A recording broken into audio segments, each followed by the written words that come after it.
Masayang inihahandog sa iyo ng Life Basics ang Tagalog na bersyon ng The Psychology of Selling ni Brian Tracy. Mangyaring mag-subscribe para masubaybayan ang marami pang listahan ng audiobook sa aming channel. Ito ang ikapito at ang huling bahagi, mag-relax at mag-enjoy sa pakikinig. Pag-aaral at pagtuturo ng patuloy sa isang magandang presentasyon. Sa proseso ng pag-aaral at pagtuturo, natututunan mo kung ano ang kailangan ng prospeto at tinuturuan mo siya kung paano niya ito makakamit mula sa produkto o serbisyo na iyong ibinebenta. Habang ikaw ay naglalakbay sa iyong presentasyon bago ang pagbebenta, nagtatanong at inaanyayahan ang feedback, mas nakakaalam ka ng higit at higit patungkol sa kung ano talaga ang gusto ng prospeto. Kapag ang iyong presentasyon ay mahusay na naayos, ito ay may hindi maiiwasang logika at daloy. Kapag ikaw ay nakarating sa dulo ng iyong presentasyon, ang prospeto ay dapat na handang bumili ng iyong inaalok. Ito ang dahilan kung bakit ang tunay na pagtatapos ay nagaganap sa presentasyon. Kapag nagawa mo na ang isang mahusay na presentasyon at ang prospeto ay kumbinsido na ang iyong produkto ay magbibigay sa kanya ng mga benepisyo na mas higit pa kaysa sa mga gastos, pagkatapos ay simpleng pag-usapan na lang ang mga detalye sa dulo ng presentasyon. Maglaan ng oras upang maging ganap na malinaw. Bago mo magsimula ang iyong presentasyon sa pagbebenta, dapat kang lubos na malinaw sa mga partikular na pangangailangan ng partikular na prospeto at kung paano masisiyahan ng iyong produkto o serbisyo ang mga pangangailangan na iyon. Sa yugtong ito ng pagkakasuri, ang pinakamahusay na paraan upang hilahin ang mga pangangailangan na ito ay sa pamamagitan ng pagtatanong ng mga inihandang open-ended na tanong na humihingi ng tiyak na impormasyon. Ang pakikinig ay ang susi sa pagtitiwala, sa pag-aaral ng tunay na mga pangangailangan ng prospeto. Ito rin ang susi sa pagtatatag ng isang mataas na kalidad na relasyon. Sa katunayan, ang pakikinig ay ang susi sa tagumpay sa pagbebenta. Isa sa pinakamalalaking pangangailangan na mayroon ang bawat tao ay ang magdama ng importansya, na pinahahalagahan at pinapahalagahan ng ibang tao. Tinawag ang pakikinig na puting magic dahil sa napakalaking epekto nito sa pag-aapekto sa emosyon at personalidad ng ibang tao. Maging isang mahusay na tagapakinig. May 5 mga susi sa epektibong pakikinig. Maaari kang dumalo sa bawat kurso, magbasa ng bawat artikulo sa magazine, at panoodin ang bawat video sa pakikinig, at bababaan pa rin ito sa 5 mga susi. Una, maging matalas sa pakikinig. Una, maging matalas sa pakikinig ng walang pag-interrupt. Makinig ng walang anumang pagtangkang sumakay at ibahagi ang iyong sariling mga ideya. Harapin ng direkta ang prospeto, yumuko, ngumiti, at sumang-ayon. Maging aktibong tagapakinig sa halip na pasibong tagapakinig. Mag-focus sa bibig at mga mata ng prospeto habang siya ay nagsasalita. Narito ang isang magandang ehersisyo, isipin na ang iyong mga mata ay parang araw na nagsasangkap ng init, at nais mong bigyan ng mukha ng prospeto ng isang tan. Habang nakikinig ka, patuloy na ilipat ang iyong mga mata pataas at pababa sa mukha ng prospeto, nakapit sa bawat salita na parang siya ay magbibigay sa iyo ng panalo sa loterya, at siya ay magbibigay nito sa iyo ng isang beses lamang. Maging makinig na parang mayroon kang buong oras sa mundo, makinig na parang nandito ka pa rin kung gusto niyang mag-usap ng 8 hanggang sa taon, at gustong-gusto mong marinig ang bawat salita na sinasabi niya.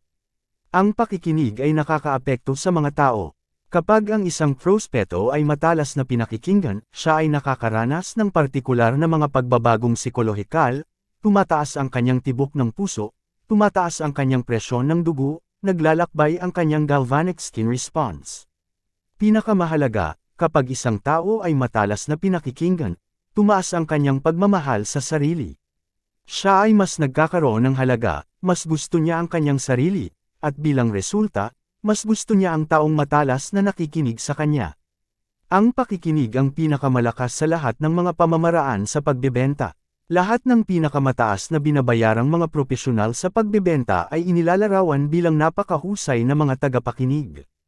Unang sino, ang ikalawang benepisyo ng pag-pause ay nagbibigay sa iyo ng pagkakataon na marinig ang prospeto sa isang mas malalim na antas ng isip.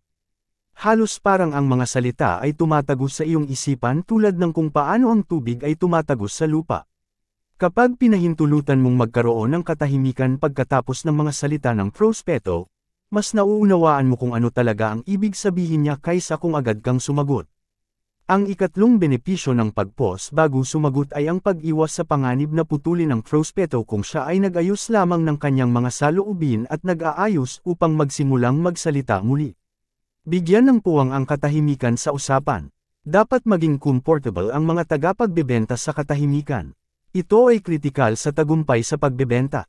Karamihan sa mga tagapagbebenta ay medyo impatyo, kung minsan ay kinakabahan. At handang magbenta. Bilang resulta, nararamdaman nila na kailangan nilang sabihin ang anumang bagay kapag may katahimikan sa panahon ng usapan sa pagbebenta. Tandaan ang kasabihan, ang pagbebenta ay nagaganap sa mga salita, ngunit ang pagbili ay nagaganap sa katahimikan. Kailangan ng mga customer ng panahon upang pag-isipan ang usapan sa pagbebenta. Kung hindi mo pinapayagan ang katahimikan, na nagbibigay daan sa kung ano ang sinasabi na magtagal sa kanilang isipan, hindi nila may proseso ang iyong mensahe sa pagbebenta. Sa katapusan ng inyong panahon kasama, wala silang ibang pagpipilian kundi sabihin, iwan mo sa akin, hayaan mo akong pag-isipan ito. At kapag sinabi nila ito, malamang na nawala mo na ang pagbebenta ng lubusan.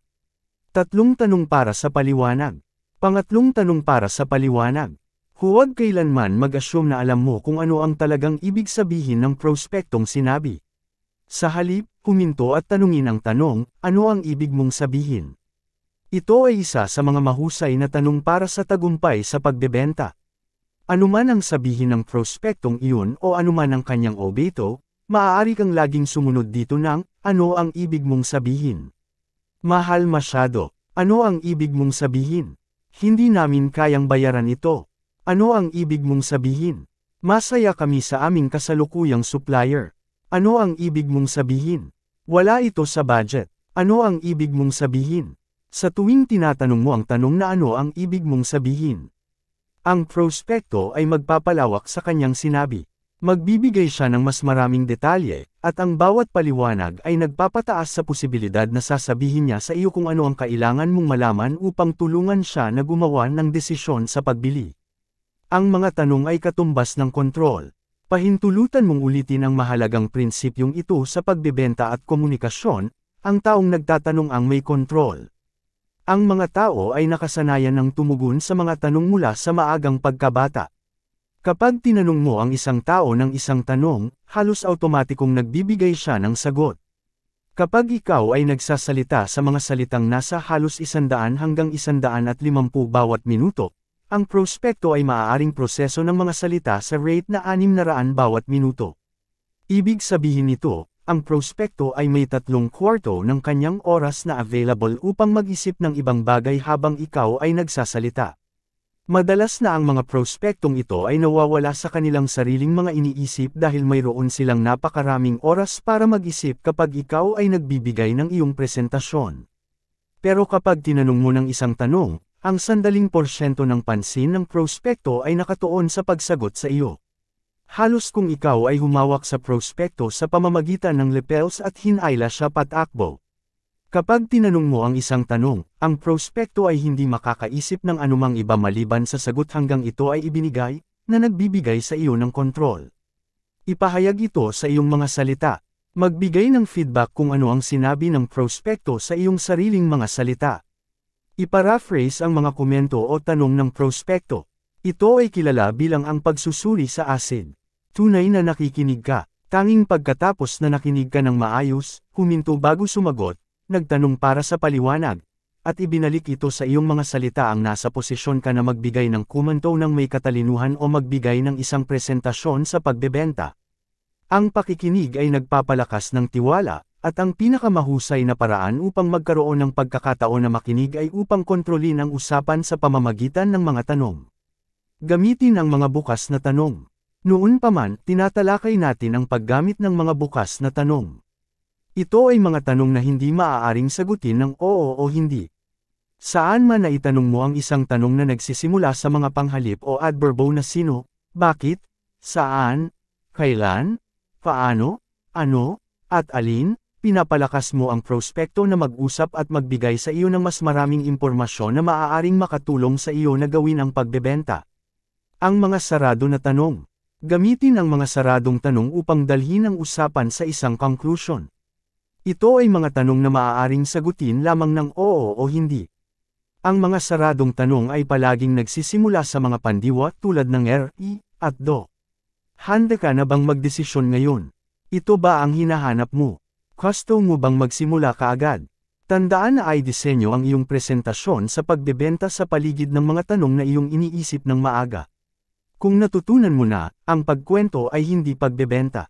Paraan ng presentasyon. Ang iyong presentasyon ay dapat laging magmula sa pangkalahatan patungo sa partikular sa isang lohikal na ayos. Gamitin ang tinatawag na pag-akyat na pagtigil. Dito, ipinapakita mo ang mga tampok at benepisyo ng iyong produkto sa pagkakasunod-sunod ng kahalagahan, mula sa pinakamahalaga hanggang sa pinakamababa. Karaniwan, ang pinakamalakas mong benepisyo ay magpapabanggan ng pagnanais sa pagbili, ngunit hindi ito palaging ang kaso. Maging handa na maglakad sa pamamagitan ng iyong mga tampok at benepisyo, manatiling maingat at awaran ng mga reaksyon ng prospekto. Minsan ang iyong pangatlong o ikaapat na benepisyo ang interesado ng iyong prospekto higit sa anumang iba. Pakikilahok ng prospekto. Pakikilahok ang prospekto at panatilihing kasali siya. Kakabahin siya na gumalaw. Ang isang prospektong nakatunganga na parang isang bato, na kahit reaksyon o sagot, ay hindi malamang na bumili. Kapag natapos mo ang iyong presentasyon, ang pinakamahusay na mga salespeople ay aktibo sa usapan sa pagbebenta. Hindi lamang sila nagsasalita, kundi gumagalaw, ginagamit ang kanilang mga mukha at gumagamit ng mga galaw ng kanilang mga kamay. Nagpapasa sila ng impormasyon sa prospekto at kinukuha ito pabalik. Hinihinga nila ito na kalkulahin ang mga numero at porsyento. Hilingin sa prospekto na umupo sa ibang lugar. Huwag matakot na hilahin ang iyong upuan sa paligid ng mesa ng prospekto at umupo sa tabi niya habang nagpapakilala ng iyong presentasyon. Mas mahusay pa, pakikilahok ang prospekto na lumipat sa isang mesa o sa ibang opisina kung saan mayroong mas maraming espasyo para sa iyong mga materyales. Habang ipinapakita mo ang iyong produkto, ang mas maraming pag-uusap at paggalaw ng isang prospekto sa isang presentasyon sa pagbebenta, mas malamang na siya ay pumayag na bumili sa dulo ng iyong presentasyon. Gamitin ang mga visual na tulong sa pagbebenta. Gamitin ang mga visual na tulong kapag maaari. Mayroong 22 beses na mas maraming mga ugat mula sa mata patungo sa utak kumpara sa tenga patungo sa utak. Kung ang lahat ng iyong ginagawa ay pagsasalita, mahihirapan ang prospekto na maglaan ng pansin o maalala ang anumang sinabi mo. Gamitin ang mga larawan, graph, ilustrasyon, at kahit mga paghahambing ng pinansyal sa papel upang patibayin at ipamalas ang iyong mga pangunahing punto. Ang average na haba ng pansin ng isang adulto ay mga 3 pangungusap lamang. Kapag nagpahayag ka na ng 3 pangungusap ng sunod-sunod ng walang pagtatanong, pagpapakita ng larawan, o pagbibigay ng ilustrasyon, nawawala ang prospekto sa kanyang sari. Ang pagsasalita ay hindi pagbebenta. Narito na naman iyon kasabihan. Ito ay sapagkat ang pinaka-epektibong paraan ng pagpapakilala ay sa pamamagitan ng pagkuha ng bawat mahalagang piraso ng impormasyon na iyong ipapaabot at ito ay repusuhin bilang isang tanong. Sa halip na sabihin, ito ay nagkakahalaga ng $295 kada tao. Sabihin mo, mayroon ka bang anumang ideya kung magkano karaniwang nagkakahalaga ang isang ganitong bagay kada tao? Kapag itinanong mo ito bilang isang tanong, magkakaroon ka ng buong atensyon ng prospekto. Ang pagsubok ng pagtigil. Magsimula ng paggamit ng pagsubok ng pagtigil masyadong maaga sa presentasyon. Ito ay isa sa pinakamalakas sa lahat ng mga pamamaraan ng pagsasara, at maaaring gamitin ito sa buong iyong trabaho sa pagbebenta. Minsan tinatawag ito na pagsubok ng tanda o pagsubok ng tseke. Ginagamit mo ito upang malaman kung nasa tamang landas ka o upang suriin kung ang iyong pinag-uusapan ay mahalaga sa prospekto. Ito ay isang magandang paraan upang makakuha ng feedback ng patuloy sa buong presentasyon. Ang ganda ng pagsubok ng pagtigil ay maaaring sagutin ito ng hindi sa pamamagitan ng pagtigil ng presentasyon. Gusto mo ba ang kulay na ito, prospekto? Hindi, ayaw ko. Ito ang pinakamasamang kulay na nakita ko. Ikaw, walang problema, marami kaming iba pang kulay na siguradong mas gusto mo. Hilingan ng feedback. Ang ilan sa mga pinakapopular na tanong na maaari mong itanong ay, may sense ba ito para sa iyo hanggang ngayon? Ito ba ang iniisip mo? Gusto mo ba ang ipinakita ko sa iyo hanggang ngayon? Magiging pagpapabuti ba ito sa iyong kasalukuyang sitwasyon?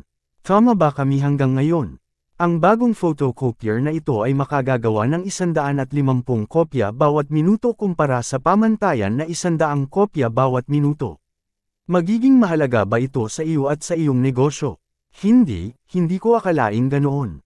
Hindi namin kailanman kailangang mag-produce ng maraming kopya sa maikling panahon. Walang problema, may ilang iba pang feature ang machine na ito na siguradong magugustuhan mo talaga.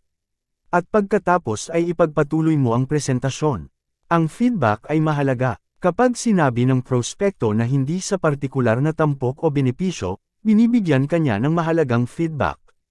Hindi niya sinasabing hindi sa buong alok, sinasabi lamang niya hindi sa partikular na tampok na iyon. Ang pagkakaiba sa pagitan ng mga nakaranas na salespeople at hindi pa sanay na mga salespeople sa lugar na ito ay na ang mga nakaranas na salespeople ay nagpapakita ng isang tampok o benepisyo at pagkatapos ay humihiling ng feedback. Tinitiyak nila na nauunawaan nila kung ano ang iniisip ng customer sa bawat yugto ng presentasyon sa pagbebenta. Ang hindi pa sanay na mga salespeople, dahil sa nerbiyos, ay nagpapakita ng bawat tampok at benepisyo isa pagkatapos ng isa ng hindi nag-aatubiling o humihinto upang makakuha ng feedback. Sa dulo ng presentasyon, ang customer ay nagiging overloaded at wala ng pagpipilian kundi sabihin, "Iwan mo sa akin, hayaan mo akong pag-isipan ito." Ang kapangyarihan ng pagsusuggest sa pagtatapos. Maaari mong gamitin ang pagsusuggest na pagtatapos sa buong presentasyon upang magtanim ng mga seed ng handa sa isip ng customer. Ang mga tao ay nag-iisip at nagpapasya ng mga desisyon sa pagbili lalo na batay sa mga kwento at salitang larawan. Ang mga tao ay tumatanggap ng impormasyon sa isang lohikal na anyo, ngunit ang iyong utak ay maaaring magtaglay lamang ng tiyak na dami ng data. Gayunpaman, ang iyong utak ay maaaring magtaglay ng milyon-milyong larawan at kwento. Ang pinakamahusay na mga salespeople ay yaong patuloy na gumuguhit ng emosyonal na salitang larawan tungkol sa kanilang produkto. Ang mga salitang larawan ay lumilikha ng mga imahe sa isipan ng customer. Ang mga imahe na ito madalas na nagigising ng mga damdamin tulad ng pagnanais sa pagbili sa kalakal pagkatapos ng presentasyon. Ang prospektong makakalimutan ang lahat ng mga katotohanang ibinigay mo, ngunit tatandaan pa rin Neil. Ang iyong mga tugon. Noong ako ay nagtatrabaho bilang isang konsultant sa pagbebenta para sa isang kumpanya ng real estate sa lugar ng tirahan, nag-develop kami ng isang makapangyarihang tanong sa telepono na nagdoble sa bilang ng mga taong pumapasok upang tingnan ang mga bahay. Sa negosyo ng real estate, ang mga kumpanya ay naglalagay ng mga pahayagan para sa mga bahay na ipinagbibili, na inaanyayahan ang mga potensyal na mamimili na tumawag para sa karagdagang impormasyon. Sa karamihan ng mga kaso, ang mga potensyal na mamimili ay tatawag, magtatanong para sa pinakamahusay na presyo at kondisyon na magagamit para sa bahay na iyon, at pagkatapos ay magpapalitaw. Masyadong madalas, ang kumpanya ng real estate ay hindi man lang makakakuha ng pagkakataon na makilala at makipag-usap sa mga taong ito. Sagutin ang mga tanong ng mga tanong. Sa halip na magbigay ng mga katotohanan at detalye sa bahay, tinuruan namin silang sagutin ang mga tanong sa isang simpleng tanong, "Salamat sa pagtawag. Maaari ko bang magtanong, hinahanap mo ba ang isang perpektong tahanan sa isang tahimik na kalsada?" Ang tanong na ito ay maingat na binuo. Kapag itinanong ito ng taong sumasagot sa telepono, agad itong nag-trigger ng dalawang larawan sa isip ng potensyal na mamimili. Ang unang larawan sa isipan ay ang kanyang personal na definisyon ng isang perpektong tahanan. Ang larawang ito ay iba-iba para sa bawat tao, ngunit ang tatlong salitang ito ay agad na nagdudulot sa tumatawag na mag-visualize kung ano ang siya o siya personal na iniisip na isang perpektong tahanan. Ang ikalawang larawan na ito ang nag-trigger sa tanong ay ang eksena ng isang tahimik na kalsada. Ang dalawang larawang ito sa kombinasyon. Sa bawat pagkakataon, ang tugon ay laging, "Oo naman." Mayroon ka bang bagay na tugma sa paglalarawan na iyon? Ang sasabihin ng ahente ng real estate, "Eto na nga, mayroon kaming 2 bahay na bago lang na nais sa publiko na tiyak na magugustuhan mo. Hindi pa nga ito nasa mga pahayagan. Kailan mo gustong tingnan ang mga ito?" Ang simpleng paraan na ito, gamit ang kapangyarihan ng mungkahi, ay higit pang dobleng nagpabilis sa daloy ng mga prospektong pumapasok sa tanggapan ng real estate. Kapag ang mga prospektong pumasok na at umalis upang bisitahin ang mga tahanan kasama ang isa sa mga ahente ng real estate, karaniwan nilang sinusundan ng ahenteng iyon hanggang sa kanilang makita ang uri ng tahanan na hinahanap nila. Sa pagsasara pagkatapos ng benta, kasabay ng mungkahi ng pagsasara, maaari mong gamitin ang pagsasara pagkatapos ng benta. Ang paraang ito ay napakasimple, kausapin mo ang prospekto na parang bumili na siya ng produkto o serbisyo. Hindi mo man lang hinihiling sa kanya ang pagpapasya sa pagbili. Pag-usapan mo lamang kung gaano niya kakatuwaan ang produkto o serbisyo ngayon na kanya na itong pag-aari. Halimbawa, kung ang prospekto ay nag-iisip na magtanggol ng mga serbisyo ng iyong kumpanya, sabihin mo, tiyak na magugustuhan mo ang uri ng serbisyo na makukuha mo mula sa aming kumpanya. Kapag naglagay ka ng order, kumpirmado ito sa loob ng 30 minuto at maibibigay sa loob ng 3 araw, mas mabilis kaysa sa anumang iba pang kumpanya sa negosyo. Ito agad na lumilikha ng larawan sa isipan ng kasiyahan at kahusayan sa isipan ng customer. Ipinroject ng customer ang kanyang sarili sa katauhan ng isang natutuwa na customer at nakikita ang kanyang sarili na nag-e-enjoy sa mga benepisyo na inilarawan mo. Talagang magugustuhan mo ang pamumuhay sa barangay na ito. Kahit tahimik at mapayapa ito, malapit ito sa mga paaralan, tindahan, at freeway papuntang trabaho. Ito ay isang mabuting pagpili. Sa photocopier na ito sa iyong opisina, ito ay matutulog doon sa iyong staff room na nagpo-produce ng 100 kopya bawat minuto, at ito ay magiging napakatahimik na hindi mo pa nga alam na ito ay nakabukas. Sa bawat kaso, ang mga prospekto ay naging mga customer kapag mayroon silang malinaw, kaakit-akit, at emosyonal na larawan ng kanilang S. Narito ang pangunahing estratehiya sa pagbebenta. Isa sa aking mga graduate ay isang pangunahing salesperson para sa isang dealership ng recreational vehicle. Siya ay nagbebenta ng RV na nagkakahalaga ng hanggang $500,000 bawat isa. Mas marami siyang nabebenta kaysa sa kanyang mga kalaban sa kanyang sariling dealership at sa buong estado ng 3 hanggang 5 beses. Siya ay isang bituin sa kanyang larangan, at may simpleng teknikya siya upang makamit ito. Kapag may mag-asawang pumapasok upang tingnan ang isang recreational vehicle, unang sinusuri niya sila upang matukoy na seryoso silang mamimili. Pagkatapos, ipinapakita niya sa kanila ang ilang sasakyan upang malaman kung anong laki at presyo ang kanilang interesado.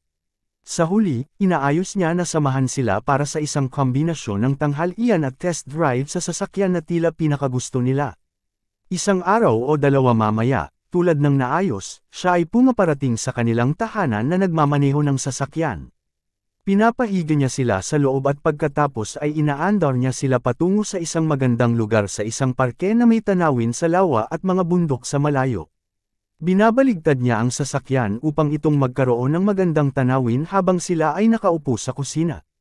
Pagkatapos, kumuha siya ng isang basket ng picnic, naglapag ng isang magandang tanghalian, at nagserbisyo sa kanila habang sila ay nakatingin sa mga bundok. Pagkatapos ng tanghalian at pagkatapos sagutin ang lahat ng kanilang mga tanong, sinabi niya, hindi ba't ito ay isang magandang paraan ng pamumuhay? Hindi mo ba gustong makakuha ng sasakyan na ito anumang oras na gusto mo? Tumingin ang mag-asawa sa kanya, tiningnan ang isa't isa, tumingin sa mga bundok at lawa, at ang desisyon ay ginawa. Siya ay nagbebenta ng mas maraming recreational vehicles kaysa sa sinuman sa kanyang industriya, at may magandang dahilan para dito. Ngayon, narito ang 7 gawain na pwede mong gawin. Planuhin ang bawat presentasyon sa pagbebenta ng maaga.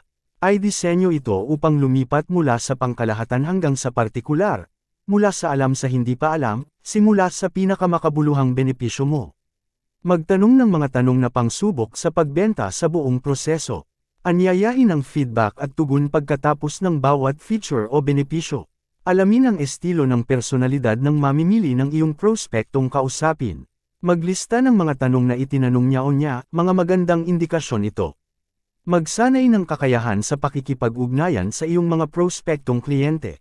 Mabilisang maging masigasig o mabagal, maging pangkalahatan o partikular, upang maipagbili mo sa mas maraming iba't ibang tao. Lumikha ng emosyonal at mental na larawan ng kasiyahan ng iyong prospektong mamamalagi habang nagmamay-ari at gumagamit ng iyong produkto o serbisyo. Ay disenyo ang bawat bahagi ng iyong presentasyon upang ipakita, sabihin, at magtanong tungkol sa bawat feature at benepisyo na iyong ipinapakita. Panatilihin ang interes ng prospektong aktibo. Maging isang mahusay na tagapakinig. Magtanong ng mga magandang tanong, makinig ng walang pagsingit, magpahinga bago sumagot, at ibalik ito sa iyong mga salita upang patunayan na ganap mong nauunawaan ang sitwasyon ng iyong prospektong kliyente. Sinulat ni Augment Inaw, ang tanging tiyak na paraan ng tagumpay ay ang magbigay ng higit at mas mahusay na serbisyo kaysa sa inaasahan mula sa iyo, anuman ang iyong tungkulin. Kabanata 8, 10 Keys to Success in Selling. Sinulat ni H.W. Dresser, maging tapat sa pinakamahusay na alam mo. Ito ang iyong mataas na layunin. Kung gagawin mo ang iyong pinakamahusay, hindi ka makakagawa ng higit pa. Ang tukoy na 20% ng mga nagbebenta ay kumikita ng 80% ng pera. Ang tukoy na 5% o 10% ng mga nagbebenta ay kumikita ng marami pa kaysa doon. Ang iyong layunin ay upang maging isa sa mga pinakamahusay at pinakamataas na bayad na mga tao sa iyong propesyon. Sa kabutihang palad, mas madali ito kaysa sa iniisip mo. Ang tagumpay ay may tiyak na direksyon. Isa sa mga turning point sa aking buhay ay nang natutunan ko ang batas ng sanhi at epekto. Sinasabi nitong batas na para sa bawat epekto, tulad ng mataas na kita, mayroong partikular na sanhi o mga sanhi. Kung gagawin mo ang ginagawa ng ibang mga matagumpay na tao, darating ka rin sa mga parehong resulta na kanilang nakakamtan. Sa natitirang bahagi ng programa na ito, nais kong ipasa sa iyo ang ilan sa mga sanhi o dahilan para sa malaking tagumpay. Ang mas marami mong praktisahan ang mga ito, mas mabuting resulta ang makukuha mo. Kapag natutunan mo ang mga ideya na ito, maaari mong silang praktisahin pa ulit-ulit. Ang mas marami mong praktisahin ang mga ito, mas kaunting pagsisikap ang kakailanganin para sa pinakamahusay na resulta. Makakapunta ka sa mabilis na daan sa iyong karera sa pagbebenta. Unang numero, gawin ang iyong pinakamahusay na mahal mo. Lahat ng tunay na matagumpay, mataas na bayad na mga tao, kasama na ang mga nagbebenta, ay mahal ang kanilang ginagawa. Kailangan mong matutunan na mahalin ang iyong trabaho at pagkatapos ay magtakda ng sarili mong sarili upang maging mahusay sa iyong larangan. Ang dalawang ito ay nagtatagpo tulad ng kamay at guwantes. Mag-invest ng anumang dami ng oras ang kinakailangan, magbayad ng anumang halaga, pumunta sa anumang distansya, gawin ang anumang sakripisyo upang maging pinakamahusay sa iyong ginagawa. Magtakda ng sarili sa kahusayan. Sumali sa pinakamataas na 10%. Ang kahusayan ay isang desisyon. Malungkot na sapat, ang karamihan sa mga tao ay madalas na gumugol ng kanilang buong buhay sa pagbebenta, at hindi nila naisip na dapat silang magtakda ng sarili sa pagiging mahusay sa paggawa nito. Ang mabuting balita ay hindi mo kailangang maging pinakamahusay sa mundo upang mabuhay ng isang di kapanipaniwala na buhay. Ang tagumpay sa pagbebenta ay napupunta sa taong kaunti lamang sa mga pangunahing lugar ng pagbebenta. Kung gagastos ka ng oras at pagpupunyagi, kung tunay mong ilalagay ang iyong buong puso sa kung ano ang iyong ginagawa at matutunan mong mahalin ang propesyon ng pagbebenta, ikaw ay maglilipat sa mga mataas na kita ng mga propesyonal sa pagbebenta. Kumpiyansa sa sarili at tagumpay. Nagsalita tayo kanina tungkol sa kahalagahan ng kumpiyansa sa sarili at tagumpay. Natuklasan ng mga psikolohista na hindi ka talaga magiging masaya sa iyong sarili hanggang hindi mo alam na magaling ka sa iyong ginagawa. Hindi ka talaga magkakagusto sa iyong sarili at tatanggapin mo bilang isang mahalagang tao hanggang hindi ka tunay na magaling sa iyong pinili na larangan. Ang dahilan kung bakit maraming tao ang hindi masaya ay dahil kapag bumangon sila sa umaga at tumingin sa salamin, ang tao na tumitingin sa kanila ay hindi gaanong magaling sa anumang bagay na gumagawa ng malaking pagkakaiba. Lalo na ang mga lalaki ay nakakakuha ng kanilang kumpiyansa sa sarili mula sa pag-alam na sila ay magaling sa kanilang mga larangan. Kung ang isang tao ay hindi espesyalista sa kanyang ginagawa at hindi kinikilala ng iba para sa kanyang kakayahan at abilidad, siya ay nagiging malungkot at hindi kontento. Maaari kang maging ang pinakamahusay, bawat isa ay may kakayahan na maging mahusay sa isang bagay. Lahat ay may kakayahan na magtagumpay. Halos para bang ang kalikasan ay nagtayo ng isang gene ng kahusayan sa bawat tao, at nasa bawat isa ang tungkulin na alamin kung ano ang kanyang lugar ng kahusayan at pagkatapos ay ilagay ang buong puso sa pagiging tunay na mahusay sa nalugar. Isang beses pinuri si Michael Jordan sa kanyang kasanayan bilang isang manlalaro ng basketball. Sinabi ng mamamahayag sa kanya, "Swerte ka na ipinanganak na may napakalaking athletic ability." Sinagot ni Jordan, "Lahat ay may abilidad, ngunit ang talento ay nangangailangan ng masigasig na trabaho." Maraming tao ang nagkakamali sa pag-iisip na kung mayroon silang kakayahan na magtagumpay sa isang larangan, ito ay magiging natural na darating. Ngunit ang katotohanan ay ang kahusayan ay bunga ng mga taon ng masigasig, nakatuon na pagsisikap sa isang solong direksyon. Walang kapalit ang masigasig na trabaho.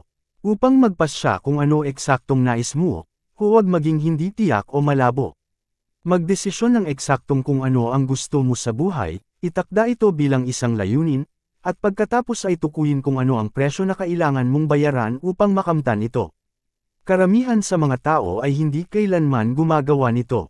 Ayon sa pananaliksik, tanging mga 3% lamang ng mga adulto ang may nakasulat na mga layunin, at ito ang mga pinakamatagumpay at pinakamataas na bayad na mga tao sa bawat larangan. Ang mga ito ang mga taong nagpapagalaw at nagpapabago, ang mga lumikha at innovator, ang mga nangungunang nagbebenta at mga negosyante. Halos lahat ay nagtatrabaho para sa kanila. Ang formula ng mga layunin. Narito ang isang simpleng formula ng 7 hakbang para sa pagtatatag at pagkamit ng mga layunin. Tinuturo ko ito kahit saan ako pumunta, at ito ay madalas na nagiging nagbago ng buhay para sa aking mga kalahok sa seminar. Unang hakbang, magpasya ng eksaktong kung ano ang nais mo. Kung nais mong madagdagan ang iyong kita, maging espesipiko tungkol sa eksaktong halaga na nais mong kitain. Isulat ito. Ang layunin na hindi nakasulat ay isang pangarap lamang. Wala itong lakas o enerhiya sa likod nito. Ito ay tulad ng isang cartridge walang pulbos o tulad ng usok ng sigarilyo sa hangin. Magtakda ng takdang panahon sa iyong layunin. Mahalaga sa iyong disiksik na isip ang mga takdang panahon. Kailangan ito ng isang puwersahang sistema upang aktibahin ang lahat ng kanyang kapangyarihan. Kung ito ay isang sapat na malaking layunin, itakda ang mga subtakdang panahon. Kung ito ay isang layunin sa loob ng 10 taon, magtakda ng layunin para sa bawat taon at pagkatapos para sa bawat buwan ng darating na taon. Patuloy na sukatin ang iyong progreso laban sa iyong layunin at ang iyong mga takdang panahon. Gumawa ng isang listahan ng lahat ng iyong maisip na maaaring gawin upang makamit ang iyong layunin. Kapag naisip mo ang mga bagong aktibidad, idagdag ito sa iyong listahan. Patuloy na magtrabaho dito hanggang sa ang iyong listahan ay kumpleto. Kapag mas maraming individual na hakbang ang isinulat mo sa iyong listahan, mas na-excite ka tungkol sa pagkamit ng iyong layunin, at mas nakukumbinsi kang magiging motivated ka. Sinabi ni Henry Ford, anumang layunin, gaano man kalaki, ay maaaring makamit kung binabali mo ito sa sapat na maliit na hakbang. Organisahin ang listahan ayon sa sunod-sunod at prioridad. Kapag nag-organisa ka sa pamamagitan ng sunod-sunod, nagpapasya ka kung ano ang dapat gawin bago pa kailangan gawin ang isa pa.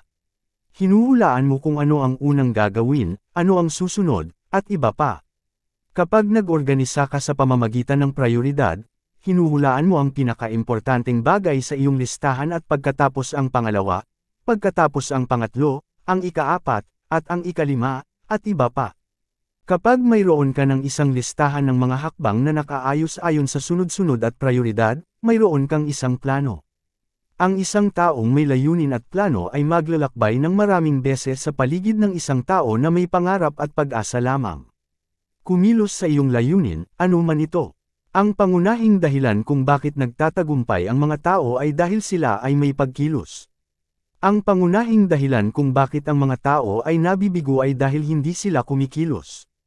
Ang mga nabigong tao ay laging may dahilan para ipagpaliban hanggang sa wakas, ang kanilang enerhiya at pagnanasa ay nawala, at sila ay bumabalik sa pinanggalingan.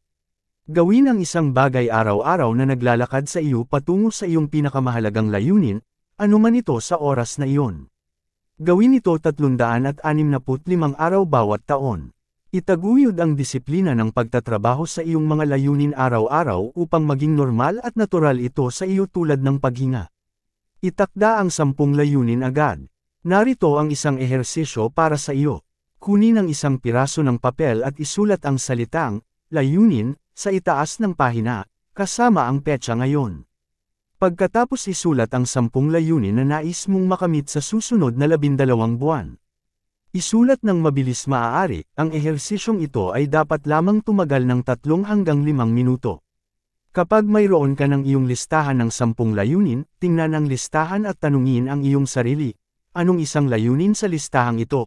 Kung ako ay magtagumpay dito sa loob ng 24 na oras, ay magkakaroon ng pinakamalaking positibong epekto sa aking buhay. Ang sagot sa tanong na iyon ay magiging iyong pangunahing layunin. Ito ay magiging prinsipyo ng pagsasaayos o focal point para sa iyong buhay. Ilipat ang layuning ito sa itaas ng isang malinis na piraso ng papel at isulat ito ng malinaw at detalyado. Gawin itong naaangkop sa panukat, itakda ang isang takdang panahon para sa kailan mo nais na makamit ito. Gumawa ng isang listahan ng lahat ng iyong maisip na kailangan mong gawin upang maisakatuparan ang layunin. Organisahin ang listahang ito ayon sa sunod-sunod at prioridad sa isang plano at pagkatapos kumilos sa layunin na ito at gawin ang isang bagay araw-araw hanggang sa makamit mo ito. Ang iyong pangunahing layunin, kapag bumangon ka sa umaga, isipin ang layuning ito. Habang nagtatrabaho sa buong araw, isipin ang layuning ito. Talakayin ang layuning ito sa mahahalagang tao sa iyong buhay. Sa gabi, bago matulog, isipin ang layuning ito at kung ano ito kapag naabot mo na ito. Patuloy na visualisahin ang iyong layunin na para bang ito ay totoo na. Nagpasya ng maaga na hindi ka magpapakabig hanggang sa makamit mo ang layunin na ito. Ang kabiguan ay hindi isang alternatibo. Baguhin ang iyong buhay. Ang ehersisyong ito ay magbabago ng iyong buhay kung ikaw ay may disiplina at determinasyon na sundin ang lahat ng mga hakbang na nakalista sa itaas. Sa loob ng 1 taon, at marahil mas maaga, ang iyong buong buhay ay magiging iba. Ang iyong mga benta at kita ay tataas ng malaki. Magiging maganda ang iyong pakiramdam tungkol sa iyong sarili. Magsisimula ka ng gumawa ng mabilis na pag-unlad sa bawat aspeto ng iyong buhay. Mag-aakit ka ng mga tao at kalagayan sa iyong buhay na maaaring makatulong sa iyo. Ang mga himala ay mangyayari. Sa wakas ng taon, titingnan mo pabalik at hindi ka makakapagsalita sa nangyari sa nakaraang 12 na buwan. Ang lahat ng kailangan ay isang piraso ng papel, ikaw, at hindi hihigit sa 10 minuto.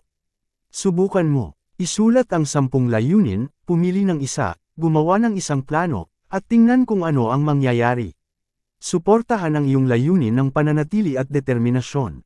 Kapag ikaw ay nagsimula, tanggihan ang pag-iisip patungkol sa posibilidad ng kabiguan. Suportahan ang iyong layunin sa pamamagitan ng patuloy na pananatili at matibay na determinasyon.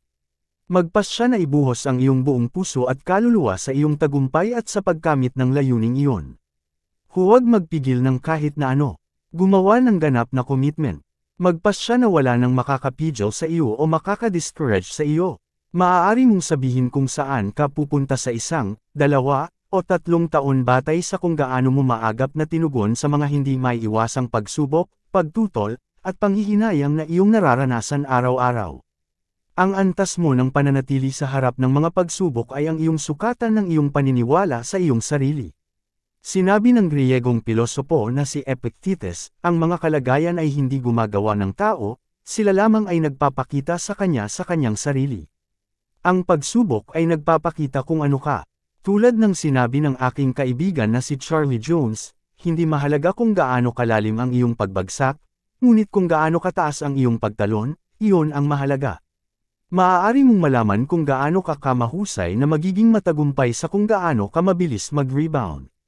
Ang antas mo ng pagiging matibay ay ang marka at sukatan ng iyong karakter.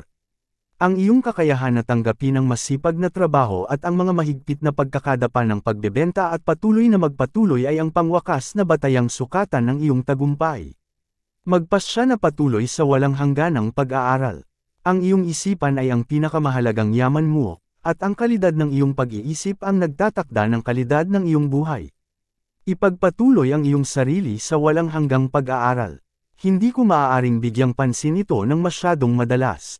Hindi na maglaon, isang mag-aaral sa kolehiyo ang nagpadala ng 39 na puntos na tanong sa lahat ng mga presidente ng Fortune 500 na kumpanya. 33 sa mga presidenteng iyon ang sumagot sa tanong at nagpadala ito pabalik. Ito ay isang kakaibang bilang ng mga sagot mula sa isang abalang grupo ng mga tao. Binasa ng estudyante ang mga tanong upang alamin kung ano ang itinuturing ng mga lider sa negosyo na mga dahilan ng kanilang tagumpay. Marahil ang pinakakaraniwang payo mula sa mga pinuno na ito na paulit-ulit ay ang ulit-ulitin mo, huwag mong itigil ang pag-aaral at pagpapabuti. Ito ay para sa iyo rin. Pwedeng tumaas ang halaga ng iyong isipan. Magbasa, makinig sa mga audio program, dumalo sa mga seminar at kurso, at huwag kalimutan, ang pinakamahalagang ari-arian na magkakaroon ka ay ang iyong isipan. Ngunit maaari ring taasan ang halaga ng iyong isipan. Kung bibili ka ng kotse, magsisimula itong bumaba ang halaga pagka-drive mo palabas ng dealer. Kung bibili ka ng anumang klase ng bagay, agad itong sisira. Pwedeng taasan ang halaga ng iyong isipan sa pamamagitan ng patuloy na pagbibigay ng bagong impormasyon na maaari mong gamitin upang makamit ang mas magandang mga resulta, taasan ang iyong halaga. Bawat tao ay nagsisimula sa buhay na may limitadong kaalaman na maaari niyang gamitin para sa kapakinabangan ng ibang tao. Habang natututo ka, mas nagiging mahalaga ka. Habang lumalaki ang iyong kaalaman na maaaring magamit sa praktikal na layunin, mas malaki ang magiging gantimpala mo at mas mataas ang sahod mo. Habang naglalakbay ka sa buhay, sa bawat karagdagang karanasan, pagbabasa ng mga aklat at artikulo, at pagsasaayos ng iyong mga kasanayan, lumalaki ang iyong kaalaman at dumarami ang iyong gantimpala sa buhay habang umaasenso ka sa linya ng buhay patungo sa tagumpay na posible para sa iyo. Ang batas ng sanhi at epekto ay nag-a-apply sa tagumpay. Ang batas ng sanhi at epekto ay inilalarawan ng matuto at gawin. Sa bawat pag-aaral at pagsasanay sa bagong bagay, umaasenso ka sa linya. Kapag huminto ka sa pag-aaral at pagsasagawa, humihinto ka sa pag-unlad. Kapag muling nag-umpisa kang mag-aral at mag-apply ng iyong natutunan, muling nagsisimula kang umunlad. Mas marami kang natutunan at ginawa, mas mabilis ka na umaasenso patungo sa harap ng pila. Patuloy na punuin ang iyong balde. Isipin mo na ang kasalukuyang dami ng iyong kaalaman at kasanayan ay parang tubig sa isang balde. Ang antas ng tubig ay nagtatakda ng iyong kita. Sa simula ng buhay, may kaunting kaalaman at kasanayan sa iyong balde, at ang iyong mga resulta at gantimpala ay minima rin. Sa pagtaas mo ng antas ng iyong kaalaman at kasanayan, lumalaki ang iyong balde, tumataas ang antas ng iyong mga gantimpala at pagkilala. Sa paglipas ng mga taon, lumalaki ang iyong balde, tumataas ang antas na ito, at lumalaki ang iyong kita. Ngunit narito ang problema, may butas sa balde na ito. Kung sa anumang oras ay huminto ka sa pag-aaral at pagsasanay ng mga bagong kasanayan o pagdagdag ng mga bagong impormasyon at ideya, hindi ka mananatili sa parehong lugar, bumababa ang antas ng tubig mo, magsisimulang bumalik ka sa linya ng buhay, at ang mga tao ay magsisimulang magdaan sa iyo. Kung hindi mo patuloy na pinapabuti ang iyong kaalaman at kasanayan, nawawalan ka ng kalamangan. Ang kasalukuyang kaalaman at kasanayan mo ay lalo pang nagiging luma at mas mababa ang halaga. Huwag hihinto sa pag-aaral. Maraming matatanda ang hindi nauunawaan ito. Nakakuha sila ng kanilang batayang edukasyon at pagkatapos ay sinusubukang umasa sa kanilang kaunting kaalaman at kasanayan para sa maraming taon. Sila'y nagugulat at nagagalit kapag ang mga mas batang tao ay nakakaraos sa kanila sa karera. Sila'y nagiging frustrated. Walang nagsabi sa kanila na ang patuloy na pag-aaral ay kasinipalaga sa pagligo o pagsipilyo ng ngipin kada araw. Kung hindi mo ito gagawin sa anumang panahon, mabilis itong magiging maliwanag sa lahat ng nasa paligid mo na kung hindi ka patuloy na nag-aaral at lumalago, ang kaalaman na iyong mayroon ay talagang nagmamaliit. Ang di-kompetenteng tao bukas ay ang taong huminto sa pag-aaral ngayon. Ang taong hindi nagbabasa ay hindi mas maganda kaysa sa taong hindi marunong magbasa. Nakita namin na dapat mong pag-aralan at gawin ang isang bagong bagay bawat araw, magbasa tuwing umaga, makinig sa mga audio program sa iyong sasakyan, kumuha ng lahat ng training na maaari mong makuha, at patuloy na ilagay sa aksyon ang iyong bagong kaalaman. Gamitin mo ng mabuti ang iyong oras. Ang iyong oras ang lahat na mayroon kang ipagbibilin. Ito ang iyong pangunahing ari-arian. Kung paano mo ginagamit ang iyong oras ang nagtatakda ng iyong antas ng pamumuhay. Kaya't nangako na gamitin ng mabuti ang iyong oras. Dahil sa patakaran ng 80-20, may mga bagay na ginagawa ka na mas mahalaga kaysa sa iba, kahit pareho lang ang bilang ng minuto at oras na ginagamit mo. Ang layunin mo ay mag-focus sa mga aktibidad na nag-aambag ng pinakamalaking halaga sa iyong buhay. Sa iyong trabaho, simulan ang bawat araw na may listahan. Ang pinakamainam na panahon upang gumawa ng iyong listahan ng trabaho ay bago matapos ang araw. Bago magtapos para sa araw, isulat ang lahat ng mga dapat mong gawin sa susunod na araw. Simula sa iyong mga fixed na appointment at pagkatapos ay lahat ng maaari mong maisip. Huwag magtrabaho ng walang listahan.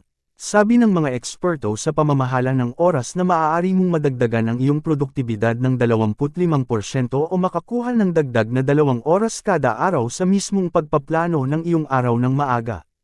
Ang iyong listahan ay naging susi sa iyong sistema ng pamamahala ng oras at buhay. Magtakda ng malinaw na mga prioridad. Kapag mayroon ka ng listahan, magtakda ng mga prioridad sa iyong listahan. Itukoy kung ano ang mas mahalaga at ano ang hindi. Tanungin ang iyong sarili kung maaari lamang na gawin ko lamang ang isang bagay sa listahan bago ako tumawag ang aalis sa bayan ng isang buwan, alin sa mga ito ang gagawin ko. Ano man ang iyong sagot, lagyan din ng bilog ang item na iyon. Pagkatapos ay tanungin ang iyong sarili ng isang beses pa ito na tanong. Ang ehersisyo na ito ay pilitin kang mag-isip kung ano ang tunay na mahalaga kaysa sa kung ano lamang ang mukhang mahalaga o abala. Kapag natukoy mo na ang pinakamataas na prioridad na gawain, alam mo kung saan magsisimula at kung ano ang pagtatrabahuhan mo. Piliin ang iyong pinakamahalagang gawain. Isang magandang tanong sa pamamahala ng oras na dapat mong itanong ay, ano ang isang bagay na, kung ginawa ng maayos, ay magkakaroon ng pinakamalaking positibong epekto sa aking trabaho. Palaging mayroong isang bagay na maaari kang gawin na, kung gagawin mo ito ng maayos, ay may malaking impluwensya sa iyong mga resulta at gantimpala. Isang pagbabago ng tanong na ito ay, ano ang maaari ko at ako lamang ang makagawa na, kung gawin ng maayos, ay magdudulot ng tunay na pagkakaiba. Sa bawat oras ng bawat araw, mayroong lamang isang sagot sa tanong na ito. Mayroong isang bagay na tanging ikaw lamang ang makagagawa na magdudulot ng tunay na pagkakaiba. Ito ay isang bagay na walang ibang gagawin para sa iyo kung hindi mo gagawin ito. Ngunit kung gagawin mo ito, at gagawin mo ito ng maayos, maaari itong magdulot ng tunay na pagkakaiba. Ano ito? Ang huling tanong na itatanong mo sa pagtatakda ng prioridad ay kung ano ang pinakamahalagang paggamit ng aking oras sa kasalukuyan. Muling itanong ang tanong na ito sa bawat oras. Mayroong laging isang sagot sa tanong na ito. Ang iyong trabaho ay siguruhin na ang anumang iyong ginagawa. Ito ang pinakamahalagang paggamit ng iyong oras sa ngayon. Mag-focus at mag-concentrate. Ang huling susi sa pamamahala ng oras, kapag mayroon ka ng listahan at itinakda ang mga prioridad, ay para sa iyo na magsimula sa pinakamahalagang gawain bago mo at pagkatapos ay mag-concentrate sa ito ng perpekto hanggang sa ito ay tapos. Ang iyong kakayahan na mag-focus at mag-concentrate upang maging lubos na malinaw sa iyong pinakamahalagang gawain, at pagkatapos ay gawin lamang ang gawain na iyon hanggang sa ito ay tapos, ay magdudulot ng mas marami pang pagbabago at pagpapalakas sa iyong produktibidad at pagganap kaysa sa anuman pa. Sundan ang mga leader. Gawin ang ginagawa ng mga taong matagumpay. Sundan ang mga leader, hindi ang mga tagasunod. Gawin ang ginagawa ng mga nangunguna sa iyong larangan. Imitate ang mga taong patungo sa kanilang mga pangarap. Sundan ang mga taong nagkakamit ng mga bagay na nais mong makamit sa hinaharap. Tingnan mo sa paligid mo. Sino ang mga tao na pinakaihahanga mo? Sino ang mga nagkakaroon ng mga resulta na nais mong makamit sa mga buwan at taon sa hinaharap? Kilalanin ang pinakamahusay na mga tao sa iyong larangan at tularan ang kanilang mga yapak. Magpasya na maging katulad nila. Makisama sa kanila sa abot ng iyong makakaya. Kung nais mong malaman kung paano maging isang matagumpay na salesperson, pumunta sa mga nangungunang tao sa iyong negosyo at humingi ng payo. Itanong sa kanila kung anong mga aklat ang dapat mong basahin at anong mga audio program ang dapat mong pakinggan. Tanungin sila kung anong mga kurso ang dapat mong kunin. Magtanong tungkol sa kanilang mga pananaw, filosofiya, at pamamaraan sa kanilang trabaho at sa kanilang mga customer. Matuto mula sa pinakamahusay. Ang mga taong matagumpay ay laging tutulong sa iba na maging matagumpay. Ang mga taong sobrang abala sa kanilang sariling buhay at trabaho ay laging makakahanap ng oras upang tulungan ka kung talagang nais mong maging matagumpay. Kapag humingi ka ng payo mula sa isang taong matagumpay, sundin ang payo. Gawin ang ginagawa ng nanalo na ini-encore sa iyo. Bumili ng aklat at basahin ito. Kumuha pakinggan ng audio program. Dumalo sa kurso at praktisin ang iyong natutunan. Pagkatapos, bumalik sa taong iyon at sabihin sa kanya o sa kanya ang iyong ginawa. Gusto ng individual na tulungan ka pa ng higit pa. Pumili ng iyong mga modelo sa buhay. Sa isang seminar para sa mahigit sa 1,000 free. Sinabi niya sa akin na nang magsimula siya, nakisama siya sa mga junior na mga salesperson. Sa loob ng kanyang unang 6 na buwan, napansin niya na may 4 na nangungunang mga salesperson sa kanyang kumpanya na tila mas nakikisalamuha sa kanilang mga sarili. Hindi sila naglalaan ng panahon sa mga junior na mga salesperson. Sinuri niya ang mga junior na mga salesperson at ang mga nangungunang mga salesperson at napansin agad ang isang bagay. Ang mga mas mataas na bayad na mga salesperson ay mas maayos ang pananamit kumpara sa mga mas mababang bayad na mga salesperson. Sila ay matalas at propesyonal na tingnan. Mukha silang mga matagumpay na tao. Humingi ng payo. Isang araw, tinanong niya ang isa sa mga nangungunang mga salesperson kung ano ang maaari niyang gawin upang maging mas matagumpay. Tinanong siya ng salesperson kung gumagamit siya ng sistema ng pamamahala ng oras. Nangyari na, ang batang ito ay hindi pa naipakilala sa isang sistema ng pamamahala ng oras. Sinabi sa kanya ng matagumpay na salesperson ang sistema na ginagamit niya at ipinakita sa kanya kung saan ito makukuha. At ginawa niya, at ginamit niya ito, at nagsimulang gamitin ang kanyang oras ng mas epektibo. Pagkatapos nito, sinimulan niyang tularan ang mga nangungunang mga salesperson. Hindi lamang siya humingi sa kanila ng payo tungkol sa kung ano ang dapat basahin at pakinggan, ngunit pinagmasdan niya sila at ginawa silang kanyang mga modelo sa buhay. Bawat umaga bago siya magsimula, tatayo siya sa harap ng kanyang salamin at itatanong sa kanyang sarili, mukha ba akong isa sa pinakamahusay na mga salesperson sa aking sangay? Magmukhang parte. Siya ay mapanuri sa kanyang sarili, lalo na pagdating sa kanyang pananamit at pangangatawan. Kung hindi niya nararamdaman na siya ay kamukha ng isang nangungunang salesperson, magpapatuloy siya sa pagbabago hanggang sa gawin niya. Tanging pagkatapos ay siya aalis upang magtrabaho. Sa loob ng 1 taon, siya ay isa sa mga nangungunang mga salesperson sa kanyang sangay. Tanging nakikisalamuha lamang siya sa iba pang mga nangungunang mga salesperson. Nagiging katulad niya sila. Tumataas bilang resulta ng kanyang mataas na antas ng mga benta. Inimbitahan siya sa pambansang komperensya sa pagbebenta. Sa komperensya, itinataguyod niya na bumisita sa bawat isa sa mga nangungunang mga salesperson mula sa iba't ibang bahagi ng bansa sa kahit kailan sa komperensya at humingi ng kanilang payo. Hindi nakakagulat, sila ay pinuri at sinabi sa kanya ang ilan sa mga bagay na kanilang ginawa upang umakyat mula sa ibaba hanggang sa tuktok ng kanilang larangan. Pagbalik niya sa kanyang tahanan, sinulatan niya sila ng mga sulat ng pasasalamat at ipinatupad ang kanilang mga ideya sa trabaho. Tumaas ang kanyang mga benta. Sa lalong madaling panahon, siya ay naging pinakamahusay na salesman sa kanyang sangay at pagkatapos ay ang pinakamahusay na salesman sa estado.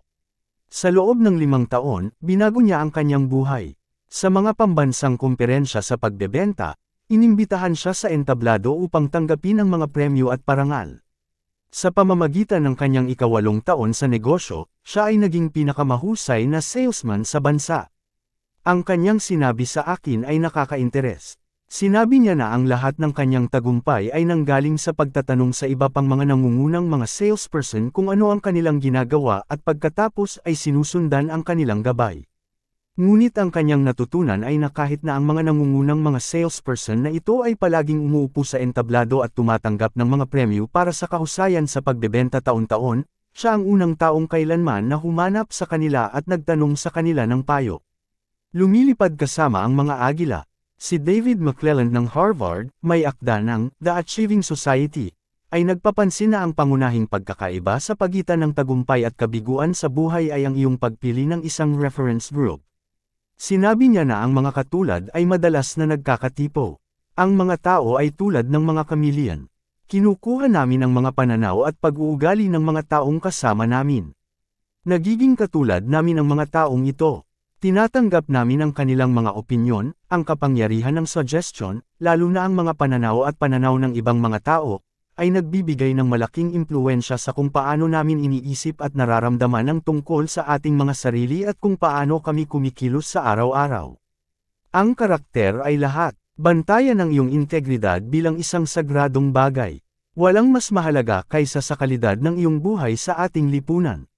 Sa tagumpay sa negosyo at pagbebenta, dapat kang magkaroon ng kredibilidad. Maaari ka lamang maging matagumpay kung pinagkakatiwalaan ka ng mga tao at naniniwala sa iyo. Sa pag-aaral, pagkatapos ng pag-aaral, ang elemento ng pagtitiwala ay natukoy bilang ang pinakamahalagang salik sa pagitan ng isang salesperson at isa pang salesperson at isa pang kumpanya. Tulad ng sinabi ni Stephen Covey, kung nais mong mapagkakatiwalaan, maging mapagkakatiwala. Ang katapatan ay nangangahulugang laging itinutupad mo ang iyong salita at laging sinasabi mo ang katotohanan. Maging totoo sa iyong sarili. May isa pang elemento sa integridad na parehong mahalaga. Tulad ng sinabi ni Shakespeare, sa iyong sarili maging tapat, at pagkatapos ay dapat sumunod. Tulad ng gabi ang araw, hindi mo na maaaring maging hindi totoo sa sinumang tao. Dapat kang maging tapat sa iyong sarili sa pinakamahusay na alam mo. Dapat kang mabuhay sa katotohanan sa iyong sarili at tanggihan ang pang-aliw sa sarili. Dapat kang maging ganap na tapat at huwag mangarap na ang mga bagay ay maaaring o dapat iba. Pag-unlad ng kakayahan na harapin ang mundo at makita ang buhay kung ano ito, hindi kung ano mo nais na ito ay magiging o maaaring maging.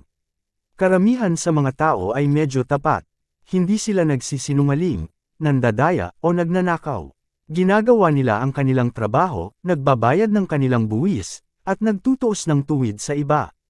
Ngunit kahit ang pinakatapat na mga tao minsan ay nagnanais at umaasa at gustong paniwalaan ang mga bagay na hindi totoo. Subukan ang prinsipyo ng katotohanan. Sinabi ni Jack Welch, Pangulo ng General Electric, na ang pinakamahalagang prinsipyo sa pamumuno ay ang prinsipyo ng katotohanan at na ang prinsipyong ito ay batay sa pangangailangan na hanapin ang katotohanan kung saan man ito dadalhin. Harapin mo ang mundo kung ano ito, sabi niya, hindi kung ano mo nais na ito ay maging. Sa bawat pagkakataon na kinakailangan niyang harapin ang isang problema o kahirapan sa General Electric, ang kanyang unang tanong ay, ano ang katotohanan? Sa iyong buhay, napakahalaga na ikaw ay maging tapat sa iyong sarili at mabuhay sa katotohanan sa iyong sarili. Mahalaga na maging tapat ka sa pinakamahusay na alam mo. Dapat mong gawin ang mga bagay araw-araw na magdadala sa iyo sa mga layunin na iyong itinakda para sa iyong sarili. Harapin ang realidad ng iyong buhay, ano man ito. Ito ang tatak ng tunay na tapat na tao. Buksan ang iyong likas na kahusayan. Isipin mo ang iyong sarili bilang isang napakatalinong tao, kahit isang henyo. Kilalanin na mayroon kang malalaking likas na yaman ng katalinuhan na hindi mo pa nagamit. Sabihin ng paulit-ulit sa iyong sarili, ako ay isang henyo, ako ay isang henyo, ako ay isang henyo. Maaaring marinig ito bilang isang pagpapalabis, ngunit hindi ito totoo. Ang katotohanan ay na ang bawat tao ay may kakayahang magtagumpay sa antas ng henyo sa isa o higit pang mga larangan. Mayroon kang sa iyong loob ngayon ang kakayahan na gawin ng higit at maging higit kaysa kailanman bago. Mayroon kang likas na kakayahan na lampasan ang lahat ng iyong mga naunang tagumpay. Mayroon kang malaking likas na yaman ng katalinuhan at katalinuhan.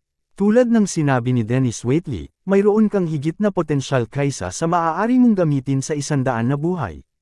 Gamitin ang iyong likas na mga talento. Isa sa ang pangunahing layunin mo sa buhay ay dapat na tukuyin ang iyong. Paano tukuyin ang iyong espesyal na mga talento? May ilang paraan kung paano mo matutukoy ang iyong espesyal na larangan ng talento. Una, ito ay isang bagay na natutuwa ka sa paggawa. Kapag hindi mo ginagawa ito, iniisip mo ito at nangangarap na makabalik dito. Pangalawa, ito ay isang bagay na sumasangkot ng iyong pansin ng lubusan. Kapag ginagawa mo ang bagay na ikaw lamang ang bagay na gawin, nawawala mo ang track ng oras. Madalas mong makalimutan kumain, uminom, o magpahinga. Pangatlo, mahal mo itong pag-aralan at magiging mas mahusay ka rito sa buong buhay mo. Ikaw ay nagugutom sa mga libro, audio program, at kurso na nagbibigay sa iyo ng mga ideya upang maging mas mahusay sa iyong espesyal na larangan ng talento.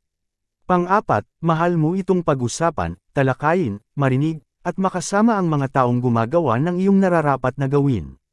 Minsan, naririnig mo ang mga tao na nagsasabing, kapag nasa trabaho ako, ginagawa ko ang trabaho ko, ngunit kapag umaalis ako, hindi ko na ito iniisip.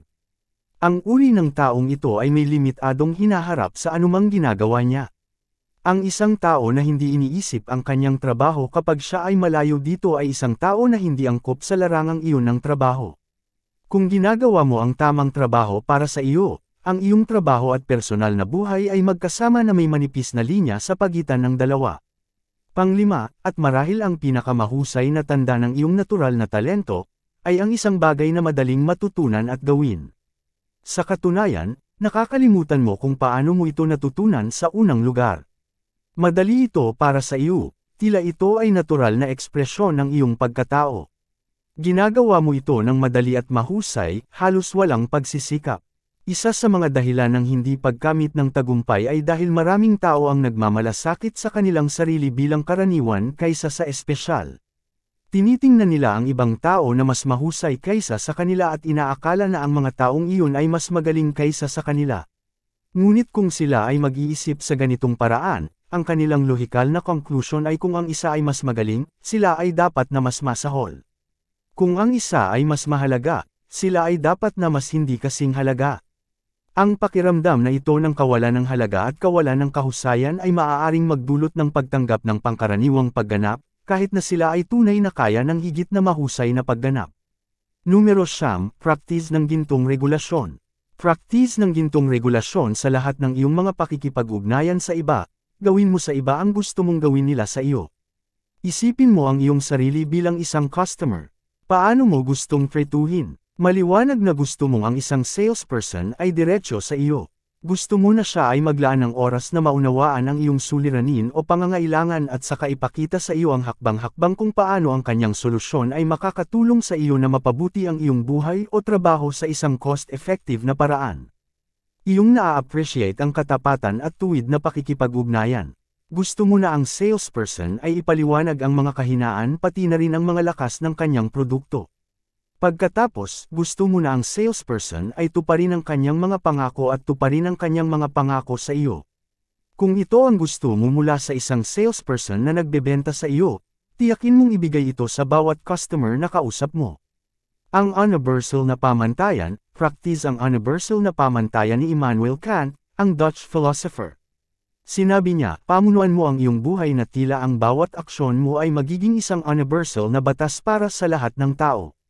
Isipin mo na ang bawat tao sa iyong mundo ay magpapakatotoo at gagampanan ang bawat isa na parang sa iyong ginawa. Kapag ito ang itinakda mo bilang iyong pamantayan para sa ugali, makikita mo ang iyong sarili na practice ng gintong regulasyon at trinatuhang bawat tao na parang $1,000,000 na kliyente. Tanungin mo ang iyong sarili, anong uri ng kumpanya ang aking? Numero 10, bayaran ang presyo ng tagumpay. Sa wakas, at marahil higit pa sa anumang bagay, magpasya kang magtrabaho ng mabuti. Ito ay isa sa mga mahahalagang susi sa tagumpay sa buhay. Sa likod na pagsasaliksik para sa ang milyonaryo sa katabing pinto, nakapanayam ng mga doktor na sina Stanley at Danko ang libu-libong self-made na milyonaryo, tinatanong sila kung saan nila inilalagay ang kanilang tagumpay. Isang kahindik-hindik na 85% ng mga self-made na milyonaryo sa Amerika ay aminadong hindi sila mas matalino o mas may talento kaysa sa iba, ngunit mas masipag silang magtrabaho kaysa sa sinuman para sa mas mahabang panahon.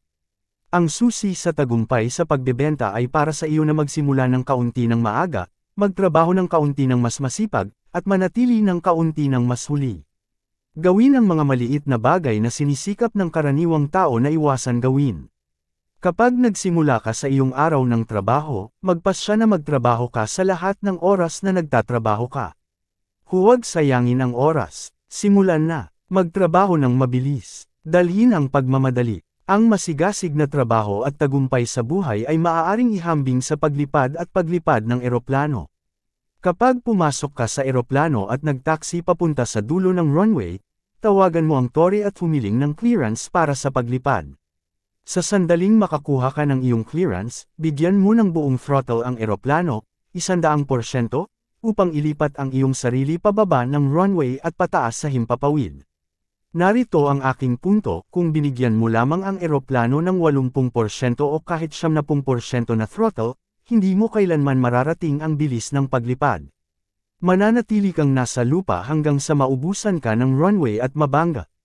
Huwag magpigil. Sa buhay, ito ay halos pareho. Maraming tao ang nagtatrabaho ng mabuti, ngunit hindi sila nagtatrabaho ng buong tapang, na may 100% pangako.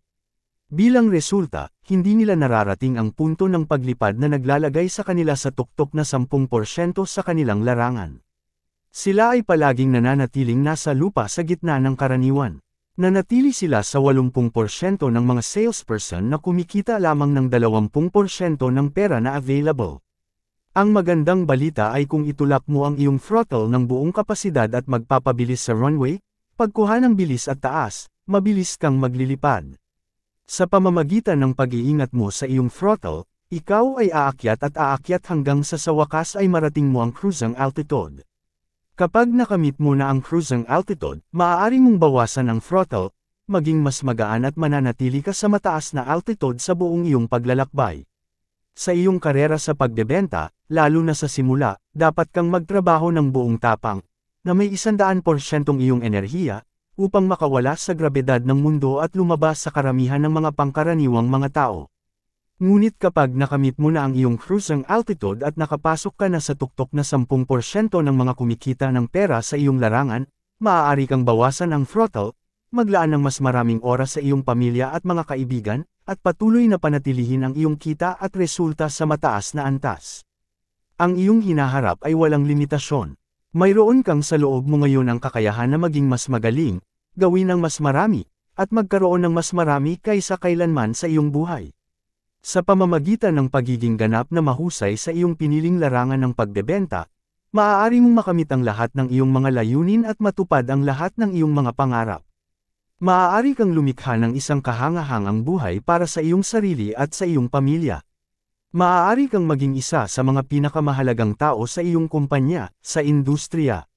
Maaari kang kumita ng respeto at pagpapahalaga ng lahat ng mga tao sa paligid mo. Maaari kang magkaroon ng malaking pagkakaiba sa buhay ng iyong kumpanya, ng iyong mga customer, at ng iyong komunidad.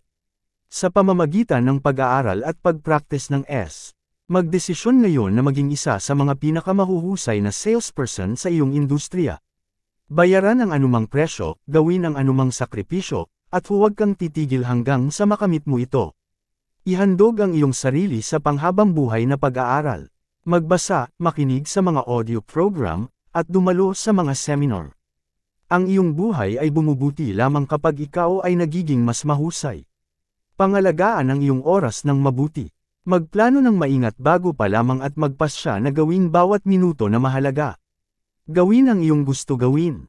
Ibuhos mo ang buong puso mo sa iyong trabaho at huwag mong ihinto ang pagiging mas mahusay. Magpasya na sa unang pagkakataon na ikaw ay magiging isang malaking tagumpay sa buhay at hindi ka magtitigil hanggang sa maabot mo ang iyong pinakamahalagang mga layunin. Maupo ka agad at gumawa ng isang listahan ng 10 mga layunin na gusto mong makamit sa susunod na 12 buwan. Piliin ang pinakamahalagang layunin sa listahang iyon at pag-aralan ito araw-araw. Magtrabaho ka sa lahat ng oras na nagtatrabaho ka. Mabuhay ng buong tapang. Magsimula ng maaga, magtrabaho ng mas mahirap, at manatili ng mas mahuli. Bayaran ang presyo ng tagumpay ng buo at maaga. Ayon kay Napoleon Hill, hindi maaaring lokohin o lansihin ang kalikasan. Ibibigay nito sa iyo ang bagay na iyong ipinaglalaban lamang pagkatapos mong bayaran ang kanyang presyo. Maraming salamat sa iyong pakikinig sa Sikolohiya ng Pagbebenta. Maraming salamat sa pagsubaybay ng Tagalog na bersyon ng The Psychology of Selling ni Brian Tracy. Mangyaring mag-subscribe para masundan ang mas marami pang kwento dito lang sa Life Basics.